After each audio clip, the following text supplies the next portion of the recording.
గాక.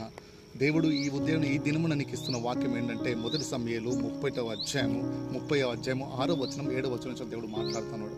అక్కడ దావీదు తన ప్రజలతో మరి శత్రువులు వచ్చి సమస్తమును తీసుకుని వెళ్ళిపోయారంట.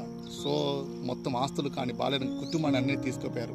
అక్కడ వాళ్ళకి ఏడ్చుటకు కూడా శక్తి లేనంతగా వాళ్ళు మరి కృంగుదలతో బాధతో ఉన్నారు. ఆ టైంలో సొంత ప్రజలు దావీదుకు వ్యతిరేకంగా తిరిగినప్పుడు దావీదు ధైర్యం, ప్రభువైన యేసుక్రీస్తు నామమున ధైర్యం తెచ్చుకొని మరి ఏఫోదు ధరించుకొని దేవుడి సన్నిధిలో విచారణ చేసినప్పుడు మరి దేవుడు జవాబిచ్చి మరి శత్రువులకు ఓటమిచ్చి కోల్పోయిన సమస్తం తిరిగి అనుకరించి పెట్టున్నాడు. కాబట్టి ఈ దినము నీకు ఏడ్చుటకు శక్తి లేనంత కృంగుదలలో ఉన్నవా, సమస్తంలో కోల్పోయినవా, అయితే దావీదు తెచ్చుకున్నట్లు ధైర్యం తెచ్చుకొని దేవుని సన్నిధిలో విచారణ చేసి కోల్పోయిన సమస్తం తిరిగి పొందుకుందు కాక.